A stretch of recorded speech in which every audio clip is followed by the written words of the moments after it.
제가 신앙생활 하면서 참 우리 성도님들에게 좀 바라는 게 좀 있습니다.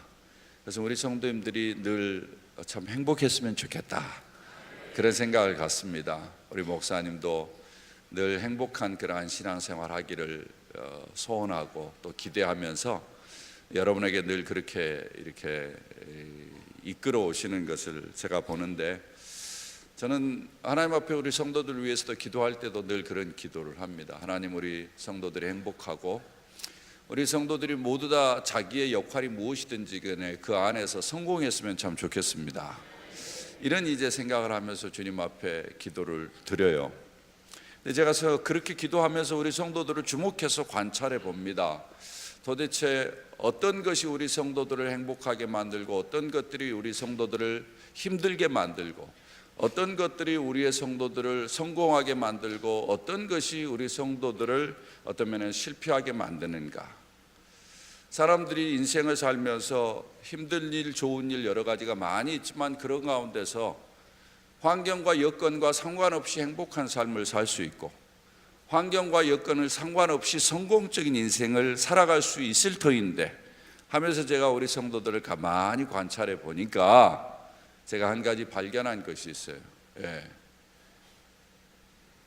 환경과 상황에 상관없이 행복하게 사는 사람이 있어요. 그리고 그것에 상관없이 또 성공적인 인생을 살아가는 사람들이 있어요. 그 사람들의 특징이 뭔가 하면은 마음을 잘 다스린다라는 것입니다. 마음을 잘 다스려. 저는 인생을 살아오면서 지금까지 이 마음이 얼마나 중요한, 그러니까 하나님의 말씀이 맞아요. 여러분이 잘 아시는 대로 잠언서 4장 23절에 보면은 모든 지킬 만한 것 중에 뭘 지키라? 네 마음을 지키라. 모든 생명의 근원이 이에서 남이니라, 그렇게 말씀하셨는데 이 마음을 지키는 게 무엇보다 중요하더라고요. 마음을 잘 다스리면은 어려운 환경도 뛰어넘어요. 어떤 사람은 마음을 잘 다스리지 못하니까 힘들고 어려울 때 늘 마음속에서 불평과 불만과 원망과 시비가 가득 차 있어요. 그런 사람들은 얼굴을 보면 행복하지 못해요. 그런데 그렇지 않는 사람들, 진짜 마음을 잘 다스리는 사람은 상황과 상관없이 행복해요. 그리고 남에게 기쁨을 줘요. 남을 즐겁게 만들어요. 그러니까 남을 유익하게 할 뿐만 아니라 그것을 통해서 자기의 인생도 참으로 복되게 살아가는 것을 우리는 볼 수 있습니다. 할렐루야. 저는 그런 면에서 참 이 마음이 너무 중요하다. 오래전부터 저는 이런 부분에 대해서 같이 이렇게 성도들과 나누고 교제하면서 어찌됐든지 인생을 살면서 마음을 잘 다스려라 라는 이야기를 같이 나눈 적이 있는데, 제가 이런 사실을 또 이 일을 실제로 삶에 적용하면서 살아가는 우리 한 성도를 제가 최근에 보면서 참 기뻤습니다. 제가 예전에 이제 서초동 사랑의 교회에서 사역을 할 때 제자 훈련도 하고 이제 성도들을 사역 훈련도 시키면서 이렇게 훈련을 시켜요. 훈련을 시키는데 그때 이제 만난 집사님인데, 그 집사님이 이제 그때 당시에 사업을 시작한 지 한 2년 됐나? 1년 됐나? 그분이 럭키 금성에 계시다가 이제 사업을 시작하게 됐어요. 그러면서 저랑 이제 훈련을 하게 됐는데, 저는 나중에 몰랐습니다. 그분이 그렇게 이제 사업을 잘 하실 줄은 몰랐는데, 제가 이제 떠나고 난 다음에 이제 그분이 지금 사업체를 직원이 한 2,500명이 넘는 그러한 이제 큰 회사로 하여튼 일구어냈어요. 그분이 오래전부터 저에게 한 이야기가 있었어요. 목사님, 제가 회사를 세우면서요, 제일 처음에 우리 회사의 그 앞으로의 미래를 어떻게 잡아갈까 이런 부분에 대해서 잘 몰랐습니다. 큰 회사에 있었지만은 그냥 큰 회사에서 직원 생활하면서 나와서 뭔가 이제 뭐 사업을 시작한다고 했는데 이 회사를 어디로 끌어갈지 잘 몰랐는데, 목사님 설교 듣고 그 설교에서 제가 아이디어를 얻었습니다 라고 이야기를 하더라고요. 그래서 그 말을 들으니까 목사가 기분이 좋았을까요, 안 좋았을까요? 무지하게 좋았겠죠. 예. 제가 발견했어요. 우리 성도님들이 목사의 설교를 통해서 이런 아이디어와 통찰력을 얻을 수 있구나. 예. 특별히 기업에 이렇게 자기 사업을 하면서도 적용을 하고 자기 사업을 하면서도 앞으로 이 사업을 어떻게 끌어갈까 이런 아이디어를 얻는구나. 그래서 너무 참 즐거워했는데 그분이 최근에 저에게 연락이 왔어요. 목사님, 제가 책을 하나 썼습니다. 그래가지고는 그 책을 이제 오픈하면서 북 콘서트를 하는데 좀 오셔요. 그러면서 책을 하나 보내왔어요. 그래서 책을 쫙 읽어봤더니 책의 제목이 너무 제가 좋아하는 제목이었어요. 뭔가 하면 Success Attitude라는 제목이었어요. 성공의 태도라는 거죠. 예. 저는 인생을 살면서 태도가 무엇보다도 중요하다고 생각하거든요. 예. 공부에 있어서 태도가 중요하고, 예, 사업에 있어서 태도가 중요하고, 인간관계에서 태도가 중요하고, 내가 교사를 해도 교사로서의 태도가 중요하고, 무엇을 하든지 인생에서 태도가 아주 중요하다고 생각했어요. 근데 이분이 딱 제목을 보내왔는데 Success Attitude라고 붙여왔어요. 그러면서 소제목을 담았는데 성공은 태도에 달려있다, 그렇게 써왔어요. 그런데 그 다음 말이 중요해. 태도는 어디에 달려있다? 생각에 달려있다. 여러분 잘 생각해 보세요. 예, 성공은 태도에 달려있다. 태도는 생각에 의해서 지배를 받는다. 맞습니까? 어떻게 생각하세요? 그렇게 글을 썼어요. 그래서 이분 흥미롭다 그러는 빨리 제가 쫙 읽어봤더니 제목을 쫙 보면서 제가 쭉 살펴봤더니 이분이 평신도임에도 불구하고 하나님의 말씀에 따라서 이 생각을 정리를 했어요. 이분의 고민은 어디에서부터 시작되는가 하니 기업을 하면서 가장 큰 문제가 뭔가 하면은 지속 가능한 기업을 만드는 거였어요. 왜냐하면 대부분의 사업들이 조금 하다가 기울고 조금 하다 기울고 그 다음에 어떻습니까? 우리나라에도 그렇습니다만은 사업이 오래 가는 게 없거든요. 좀 가다가 그냥 다 망하는 거거든요. 그리고 나중에 접든지, 좀 잘 되다가 그 다음에 나중에 기울든지 이러거든요. 대부분이 그렇죠. 그래서 이분이 어떻게 하면은 시대를 불문하고 계속해서 지속 가능한 비즈니스를 만들어낼까를 고민했는데 그렇게 생각하면서 보니까 제일 핵심이 사람이더라는 거예요. 사람이 자기와 같은 생각을 하면서 같이 비즈니스를 해야 되는데 직원이라고 들어오는 사람들이 자기와 생각이 다른 거예요. 그리고 직원이라는 사람들이 들어와서 일을 하는데 태도가 다르고 행동이 다른 거예요. 그게 왜 그러느냐? 생각이 다른 거예요. 그래서 계속해서 훈련을 시켜가면서 이 생각을 맞춰가는 겁니다. 그러면서 자기가 깨달은 것이 사람들이 어떤 인생을 살든지 자기가 누구인지 그리고 상대편이 누구인지를 잘 알아야 무슨 일을 해도 잘하더라는 겁니다. 그래서 이분의 책의 내용이 참 흥미로워요. 경영에 관한 책인데 제일 첫 장에 어떻게 시작하는 건 나는 누구인가 그리고 너는 누구인가 이렇게 시작해요. 이게 무슨 이야기예요? 경영에 관한 책을 쓰는데 철학적인 질문을 가지고 시작하는 거거든요. 저는 경영에 대한 책을 많이 읽어본 사람 중에 한 사람입니다. 저는 교육학을 한 사람이기 때문에 사회학과 인류학 이런 것과 연관이 돼 있기 때문에 쭉 읽어보면서 제가 경영학 중에 어떤 책도 나는 누구인가 너는 누구인가라는 질문을 가지고 시작한 책을 본 적이 없어요. 이분은 사업을 하는 사람임에도 불구하고 상당히 철학적인데 그분을 철학적으로 만든 가장 중요한 것은 뭔가 하면은 바로 하나님의 말씀이었어요.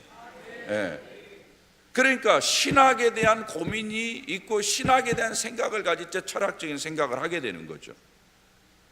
그분이 그런 질문을 하게 된 것은 대부분의 사람들이 자기에 대한 분명한 자기 정체감을 가져야 소명의식을 가져야 사업을 하든 직장생활을 하든 성공할 수 있고, 그리고 보니까 대부분의 사람들이 이제 사업을 하고 같이 직장생활을 해도 함께 하는 것인데 다른 사람이 누구인지를 모르니까 다른 사람과의 관계가 깨어져 가지고 성공적인 인생을 살지 못하더라는 거예요.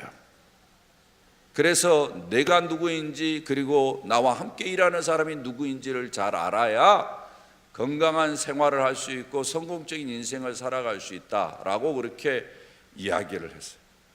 그런데 그분의 이러한 생각의 훈련이 어디에서부터 오느냐? 바로 이것이 마음에서부터 시작되는 겁니다. 마음에서부터. 그래서 우리의 마음에 어떤 마음을 갖느냐가 상당히 중요해요. 여러분이 인생을 살면서 아마 우리 어른들은 인생을 살면서 그런 걸 많이 느낄 거예요. 여러분이 인생을 사는 동안에 어떤 마음으로 사느냐에 따라서 여러분의 인생이 이렇게 가기도 하고 이렇게 가기도 해요. 완전히 달라져요. 그래서 이 마음에 무엇을 채우느냐가 아주 중요합니다. 기독교는 마음에 무엇인가를 채우는 종교예요. 불교는 마음을 비우는 종교죠. 그런데 사람이 흥미로워가지고 사람이 마음을 비운다고 해서 마음이 비워지지 않아요. 한쪽을 비우는 것 같으면 다른 것이 들어와서 차지하는 게 마음이에요. 맞습니까? 그래서 불심을 가지고 아무리 마음을 비운다고 할지라도 그 마음이 비워지지 않아요, 사람이. 그것은 마음의 그 메커니즘을 몰라서 그래요. 마음은 뭔가로 채워지게 되어 있습니다. 마음이 한쪽이 비면 다른 것이 들어와서 또 차지해요. 이것이 마음이에요. 그래서 우리의 마음을 건강한 것으로 채워야 돼요. 예수를 믿는 사람은 이런 면에서 마음의 변화를 아마 느낄 수 있었으리라고 생각합니다. 예수를 믿는 사람은 예전에 내 마음이 사탄의 세력에 의해서 지배를 받았어요. 그래서 사탄이 작동하는 그러한 것들이 내 마음을 지배해서, 그러나 예수를 믿고 난 다음에 성령이 내 안에 들어와 가지고 이것을 조금씩 밀어내는 것을 보게 될 거예요. 그리고는 성령의 영향력이 내 마음을 차지하는 것을 우리가 발견하게 될 거죠. 그렇지 않습니까? 그런데 어때요? 우리 안에도 이런 두 가지가 계속 같이 있어요. 그래서 어떨 때는 이렇게 갔다가 어떨 때는 이렇게 갔다가 마음이 뭔가에 의해서 조금씩 채워지는 것이 달라지는 것을 느낄 거예요. 이런 걸 볼 때 우리의 마음에 어떤 요소로 채우느냐가 아주 중요하죠. 오늘 성경 본문은 제가 제일 사랑하는 본문 중에 하나입니다. 제가 사실은 우리 백 목사님이 오셔서 좀 말씀을 전해달라고 할 때 제가 고민이 있었어요. 가서 어떤 말씀을 좀 나눌까.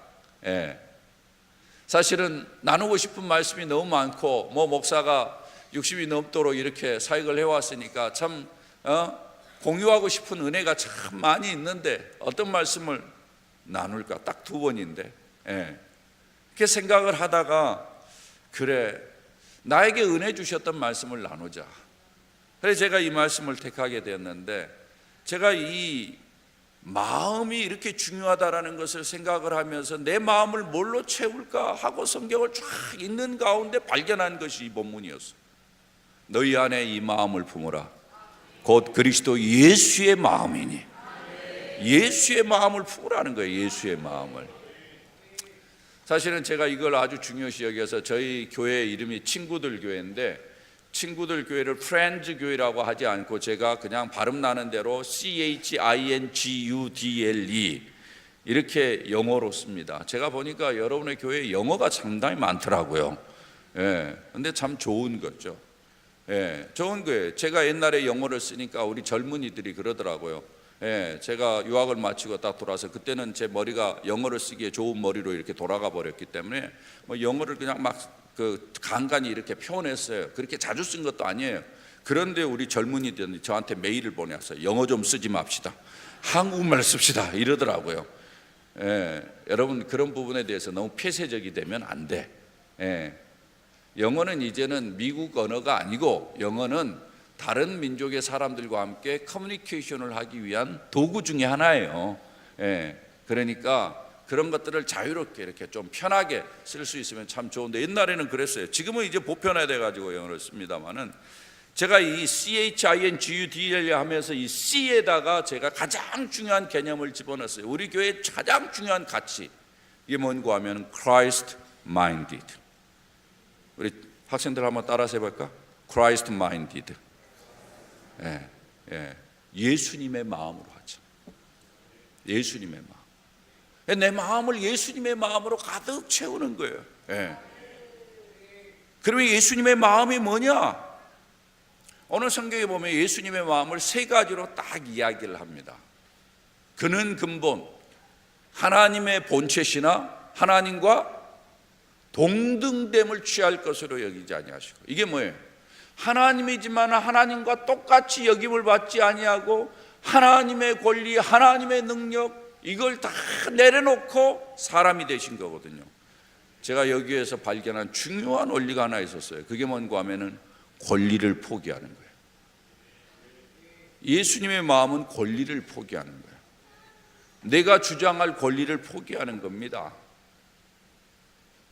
이게 무슨 말입니까? 우리가 인생을 살면서 자기 나름대로 주장하고 싶은 것이 많은 거예요. 여러분이 가정에서 남자는 남편으로, 아내는 아내대로, 자식은 자식대로 자기의 주장이 있죠. 자기의 권리가 있다고 생각해요. 교회에도 마찬가지예요. 오래된 사람은 오래된 사람으로, 내가 이 교회에 이렇게 오래 다녔는데 자기 권리를 주장하려고 그래요. 교회 직분을 맡은 사람은 내가 이런 직분을 받았는데, 이런 직책이 있는데, 내가 이렇게 봉사를 많이 했는데, 내가 이렇게 헌금을 했는데, 나름대로의 권리를,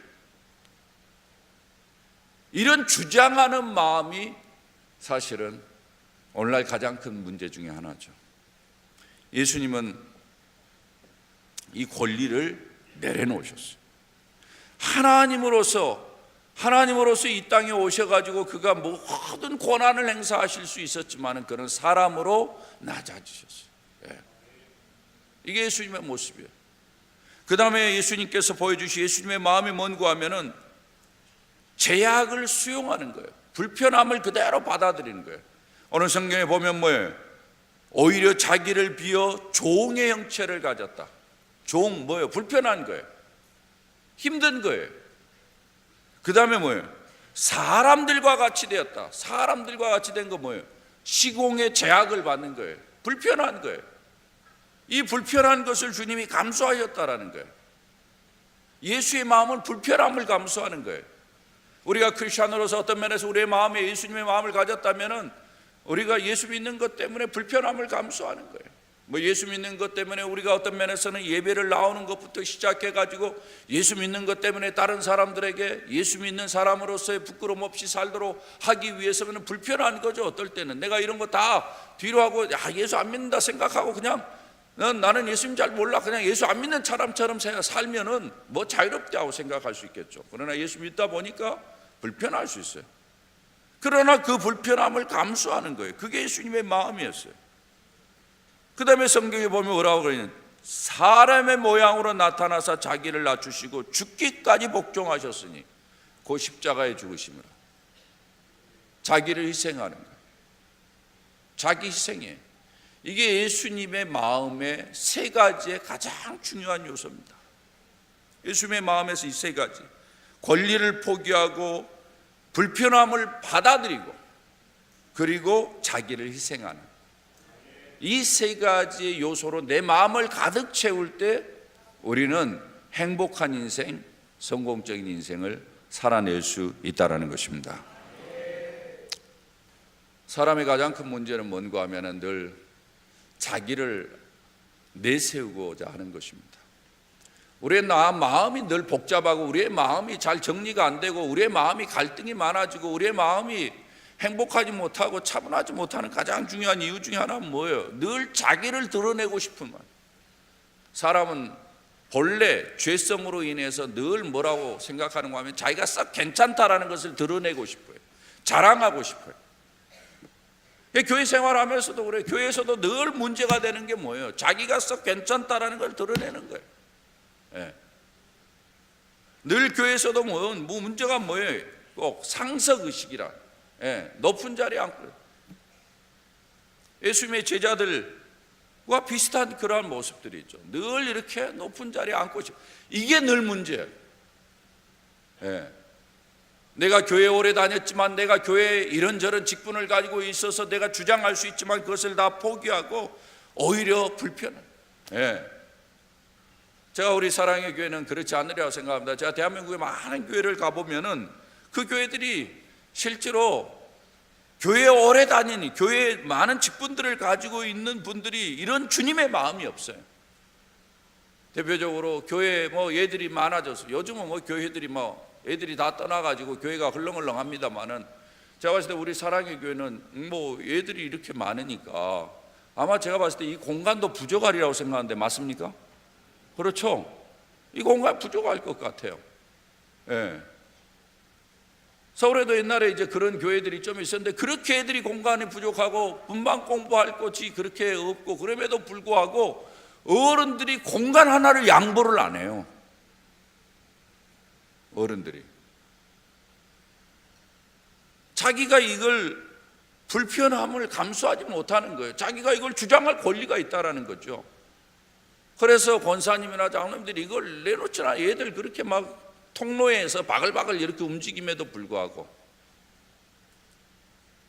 그게 사람들의 마음이었어요. 제가 이런 모습을 보면서 예수 믿는다고 하면서도 이 마음 훈련이 안 돼 있다. 예. 우리의 마음을 주님의 마음으로 가득 채우고, 권리를 내려놓고 불편함을 받아들이고 자기를 희생하는 마음으로 가득 채울 때 저는 행복할 수 있다고 믿습니다.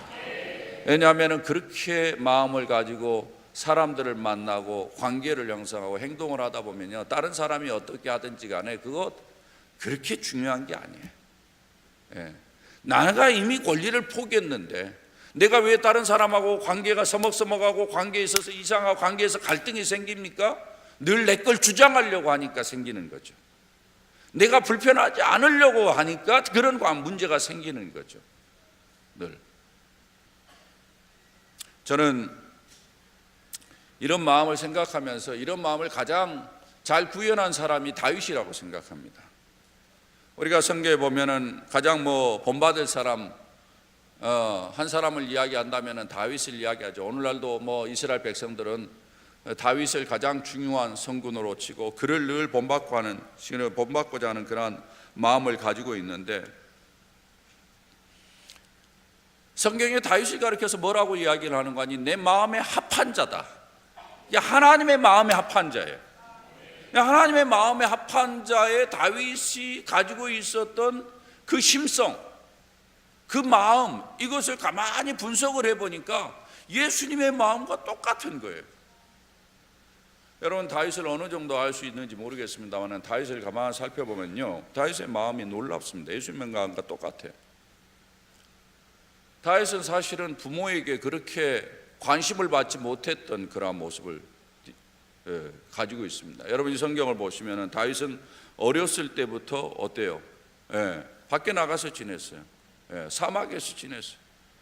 사무엘이 와가지고 아들들을 보면서, 야, 너네 아들 가운데서 하나님이 왕으로 세우려고 하는데 한번 아들들을 보자. 그러니까 아들들이 다 나왔는데 세울 사람이 없어요.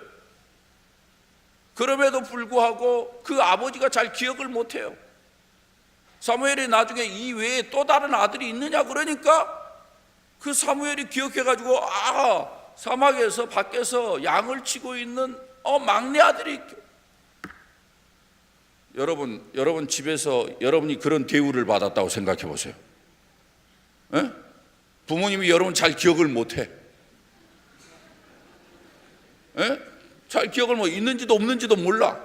그런다고 생각해 보세요.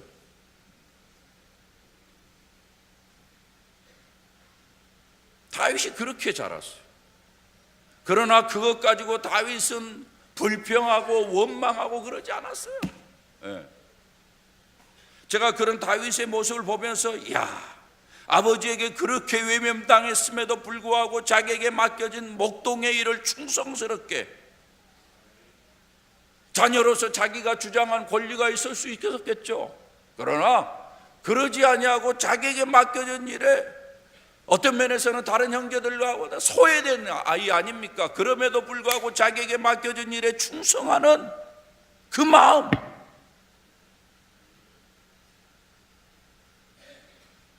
예수님의 권리를 포기하고 최선을 다하는 그 마음과 똑같은 거예요. 그 다음에 다윗을 보십시오. 다윗이 왕으로 지명을 받았는데 어떻습니까? 사무엘이 그에게 기름을 부어 왕으로 세는데 당장 왕이 됐어요, 안 됐어요? 바로 왕이 됐어요, 안 됐어요? 안 됐죠. 바로 왕이 안 됐어요. 그래가지고 다시 어떡합니까? 예, 목동의 자리로 돌아갑니다. 다시 양을 쳐요. 네가 왕이다.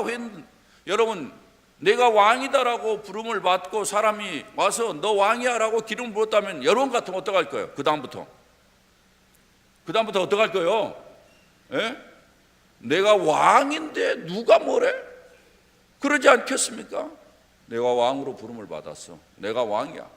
거드름을 피우지 않겠습니까? 근데 다윗은 그러지 않습니다. 어디로 돌아가는 거예요? 목동의 자리로 돌아가요. 그 다음에 그가 궁궐에, 내가 왕으로 세움을 받았으니까 궁궐에는 언제 들어갈 수 있겠지. 궁궐에 들어가기 바라보는데 기회가 없어요. 근데 기회가 왔어요. 사무엘의 문제가 생겨가지고 악동을 불렀습니다. 악기 연주를 잘하는. 그래서 다윗이 불러가서 이제는 내가 궁궐로 들어가는 거라 이렇게 생각을 하고는 향했는데 어떻습니까? 그때 왕이 됐어요, 안 됐어요? 안 됐어요. 다시 어디로 돌아가는 거예요? 목동의 자리로. 왕으로 지명을 받았지만 다시 사망으로 양을 돌보러 돌아가는 다윗의 마음을 보십시오. 왕으로 지명을 받았지만은 양을 치는 불편함들을 계속해서 감수하면서 그의 인생을 살아왔어. 나중에 어떻습니까? 형들에게 여러 가지로 그가 희생을 하면서 형들을 지원하고 돌보고 최선을 다하면서 살아가는 그러한 모습을 봅니다. 이 모습을 보면서 주님께서 뭐라고 그래야 이야기를 했는가 하면 내 마음에 합한 자다 그랬어요. 내 마음에 합한 자다. 사랑하는 여러분, 하나님이 기뻐하는 마음이 무엇인지를 보십시오. 우리의 마음에 뭘로 채워야 될지를 여러분이 보십시오. 크리스천의 마음이 뭐가 있어야 되는지를 여러분 보십시오. 이런 마음으로 생각해요. 오늘날 많은 크리스천의 문제는 이 마음이 예수님을 믿는다고 하면서도 마음이 변화되지 않았어요. 마음에 쓸데없는 것으로 가득 차 있어요. 예수님의 마음으로 채워야 되는데 예수님의 마음이 아니라 옛날에 내가 예수 믿기 전에 그런 마음으로 아직도 그런 것들이 가득 차 있어요. 자기를 위하고 자기중심적이고 자기를 드러내고자 하는 그런 마음이 있어요. 이런 마음을 내려놓지 않는 한 우리는 행복할 수도 없고 성공할 수도 없습니다. 사람들이 그럴 거예요. 그런 마음으로 살면은요 세상에서요 치여요. 그렇게 이야기할 거예요. 목사님 자기를 손해하면서 불편함을 감수하고 권리를 포기하고 세상은 그렇지 않잖아요. 무슨 세상에서 권리를 포기해 불편함을 감수해 자기 것을 찾아내고 악착같이 자기 것을 확보해야지. 이게 세상이죠. 목사님 무슨 모르는 이야기예요. 그러나 저는 그렇게 살아야 된다고 생각합니다. 왜냐하면 저에게 어떤 사람들이 저한테 그런 이야기를 많이 했어요. 목사님 그렇게 살면 치일 겁니다. 그렇게 살면요 목사님 별로 그렇게 대우도 받지 못할 거예요. 사람들이요 좀 무섭게 해야 사람들이 목사님한테 이렇게 급신급신도 하지, 목사님이 그렇게 대우해주고 목사님 손해보듯이 그렇게 하면은 사람들이 목사님 우습게 여길 거예요. 그렇게 이야기를 했어요.